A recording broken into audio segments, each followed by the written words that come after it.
नमस्कार दोस्तों आज हम इस वीडियो के अंदर बात करेंगे ESIC SSO versus bank PO.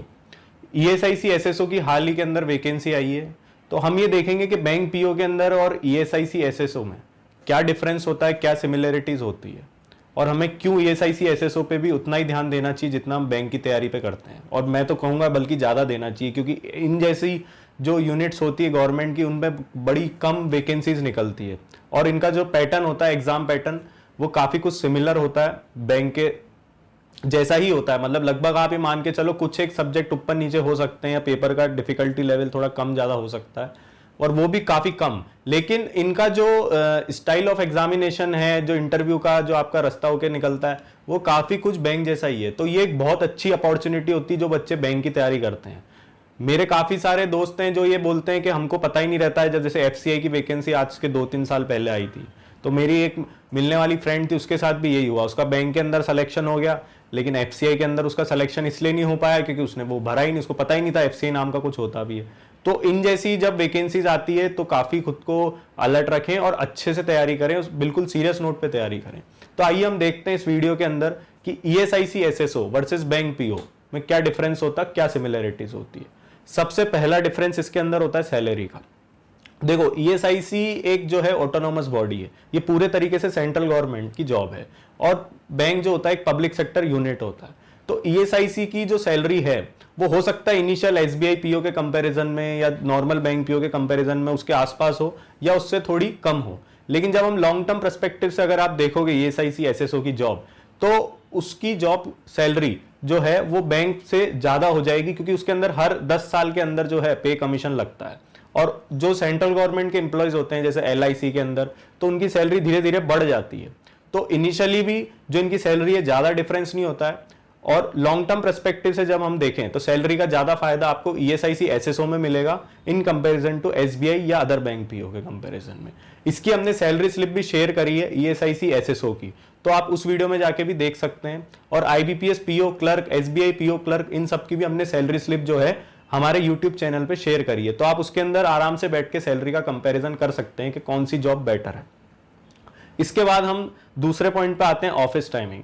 देखो यार, ऑफिस टाइमिंग एक ऐसा कंट्रोवर्शियल मैटर है। मैं हर वीडियो के अंदर आप लोग बोलोगे कि जब भी बैंक से कंपैरिजन होता है तो ऑफिस टाइमिंग की बात चलती, तो बैंक के अंदर जाने का टाइम है, आने का टाइम नहीं है। ये एक कड़वा सत्य है। अगर आप बैंक के अंदर ऑफिसर हैं, पीओ हैं, तो आपके लिए जाने का टाइम है, आने का टाइम नहीं होता है। लेकिन जो दूसरे इंस्टीट्यूशंस होते हैं वहां पे आपका फिक्स टाइमिंग होता है।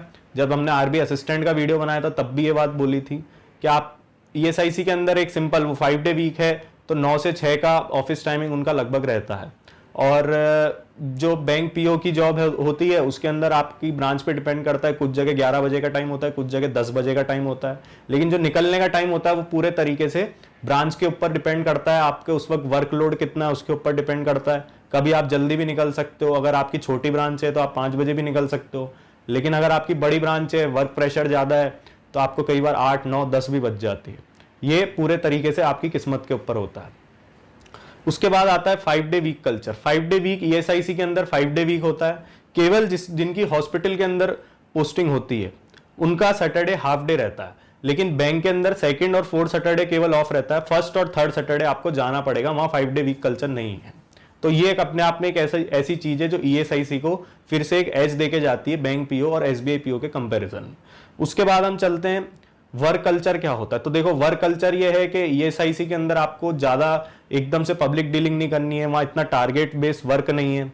जब हम रिस्क देखेंगे तो भी वहां पे कम है, क्योंकि बैंक के अंदर आपको डायरेक्ट पब्लिक डीलिंग करनी पड़ती है। तो हो सकता है आपके अंदर कोई गलती से आपसे कोई फाइनेंशियल रिस्क वहां पे फ्रॉड हो जाए, तो आपको थोड़ी सी रिस्क वहां ज्यादा है। वहां का वर्क कल्चर पूरा का पूरा अलग होता है।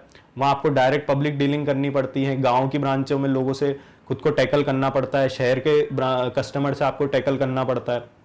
तो बैंक का जो वर्क प्रोफाइल होता है वो इन कंपैरिजन टू ईएसआईसी ज्यादा चैलेंजिंग होता है। इसके बाद हम चलते हैं प्रमोशन पॉलिसी। प्रमोशन पॉलिसी एक ऐसी चीज है जहां पे एसबीआई, आईबीपीएस, पीओ को एज मिलता है, क्योंकि उनमें 3 साल में आप प्रमोशन ले सकते हैं। लेकिन ईएसआईसी के अंदर ज्यादा टाइम लगता है, 4 से 5 साल भी लग जाते हैं कई बार प्रमोशन लेने में। तो ये एक ऐसी चीज है, अगर आपको जल्दी जल्दी आगे बढ़ना है, अच्छी पोस्ट पे पहुंचना है, अपने जीवन में अच्छे ओहदे पे पहुंचना है जल्दी जल्दी, तो बैंक पीओ और एसबीआई पीओ ऐसे लोगों के लिए ज्यादा बेटर है इन कंपैरिजन टू ईएसआईसी। इसके बाद हम बात करते हैं पोस्टिंग की। तो ईएसआईसी की जो पोस्टिंग है वो टायर 1-2 सिटी में मिलेगी आपको, वहां आप पे रूरल पोस्टिंग नहीं मिलेगी। लेकिन जो बैंक की जॉब होती है वो छोटे शहर में भी मिल सकती है, कस्बे में भी मिल सकती है, जो जिले के अंदर आपकी पोस्टिंग हो सकती है, बड़ी मेट्रो सिटीज में भी पोस्टिंग हो सकती है। तो उसके अंदर आपको सब कुछ एक्सपोज करने का मौका मिलता है। तो ये अपने अपने ऊपर है, अगर आपको ज्यादा घूमने का शौक है और अलग अलग लोगों से मिलने का शौक है, अलग अलग तरह की शहरों में जाने का शौक है, तो बैंक के अंदर आपके काफी फ्रीक्वेंट ट्रांसफर्स होते हैं जहां आपको मौका मिलेगा इन सब चीजों का। लेकिन ईएसआईसी के अंदर ऐसा नहीं होता है, वहां आपको केवल टायर 1 और टायर 2 सिटीज में ही पोस्टिंग मिलेगी। तो इसका अपने आप में फायदा भी है, लेकिन अगर आपको शौक है अगर अलग अलग जगह जाने का और काफी फ्रीक्वेंटली पूरा भारत घूमने का, तो बैंक पीओ और एसबीआई पीओ आपके लिए ज्यादा बेटर जॉब है। इसके बाद वापस वही पॉइंट पे अगर हम आए तो ट्रांसफर पॉलिसी की बात करें तो ईएसआईसी के अंदर इतने फ्रीक्वेंट ट्रांसफर नहीं होंगे आपके, बैंक के अंदर आपका फ्रीक्वेंट ट्रांसफर होता है। बैंक की पॉलिसीज पे डिपेंड करता है वहां पे क्या पॉलिसीज है। कुछ बैंकों में जैसे एसबीआई के अंदर प्रोविजन में हर 6 महीने में ट्रांसफर हो जाता है, किसी बैंकों के अंदर 2 साल के अंदर होता है, किसी में 3 साल के अंदर होता है। तो ये बैंक की पॉलिसी पे डिपेंड है। लेकिन जब दोनों का कंपेरेटिव एनालिसिस करेंगे तो ईएसआईसी के अंदर ट्रांसफर कम होते हैं in comparison to banking sector. इसके बाद हम चलते हैं, ये अपने आप में बहुत बड़ा पॉइंट है कि ईएसआईसी के अंदर आपसे कोई बॉन्ड साइन नहीं कराया जाता है। लेकिन बैंक के अंदर जब आपकी जॉब लगती है तो हर बैंक अपना एक बॉन्ड साइन कराता है, किसी में 2 लाख का होता है, किसी में 2.5 लाख का, किसी में 1.5 लाख का। तो बैंक के अंदर अगर आप प्रोविजन में जॉब छोड़ते हैं तो आपको वो पैसा बैंक को देना पड़ता है जॉब छोड़ने के पहले, लेकिन ईएसआईसी में ऐसा बिल्कुल नहीं है। इसके बाद हम चलते हैं कि प्राइवेटाइजेशन। तो देखो ईएसआईसी एक सेंट्रल गवर्नमेंट है, तो जाहिर सी बात है कि वो हाल फिलहाल अभी कोई प्राइवेटाइजेशन का उसका कोई चांस नहीं है। लेकिन बैंक के अंदर ये तलवार आए दिन मंडरा रही है कि हमें प्राइवेटाइज कर दिया जाएगा, प्राइवेटाइज कर दिया जाएगा।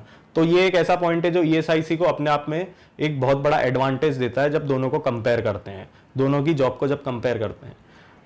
और इसके बाद हम आते हैं पर्सनल लाइफ पे। तो पर्सनल लाइफ देखो यार, जाहिर सी बात है ईएसआईसी 5 डे वीक है, वहां आपको पब्लिक डीलिंग नहीं करनी है, केवल टायर 1 और 2 सिटीज में रहना है। सैलरी स्ट्रक्चर उनका ज्यादा बेटर होता है अगर लॉन्ग टर्म परस्पेक्टिव से अगर हम देखें, है ना। वो एक सेंट्रल गवर्नमेंट जॉब है जबकि बैंक एक पीएसयू है। तो पर्सनल लाइफ मेरा निजी तौर पे मानना है कि आप ईएसआईसी के अंदर ज्यादा बेटर जी सकते हैं एक बैंक पीओ या एसबीआई पीओ के कंपैरिजन में। लेकिन फिर भी ये पर्सन टू पर्सन डिपेंड करता है। कुछ लोग होते हैं जो वर्कोहॉलिक होते हैं, जिनको काफी मजा आता है पब्लिक डीलिंग करने में, बार बार ट्रांसफर लेने में, नई नई जगह घूमने में, तो उनके लिए बैंक पीओ और एसबीआई पीओ ज्यादा अच्छी जॉब है। तो ये आपके खुद के ऊपर छोड़ रहा हूं, क्योंकि कई बार बच्चे कमेंट में पूछते हैं कि आपने एंड में ये तो बताया ही नहीं कि कौन सी जॉब बेटर है। तो मेरा ये बताने का काम नहीं है, मैं केवल दोनों जॉब्स के प्रोज एंड कॉन्स आपके सामने रख देता हूं। उसके बाद हर इंसान का अपना नजरिया होता है। कुछ लोग कमेंट में कहेंगे बैंक की जॉब बहुत अच्छी है, कुछ कहेंगे ईएसआईसी अच्छी है। तो ये मैं आपके ऊपर छोड़ रहा हूँ। तो दोस्तों कैसा लगा आपको हमारा ये वीडियो? अगर इस तरह के और वीडियो आप चाहते हैं तो नीचे कमेंट बॉक्स में टाइप करके हम लोगों के साथ शेयर करें और हमारा चैनल लाइक शेयर सब्सक्राइब करें। आप लोगों का बहुत बहुत धन्यवाद।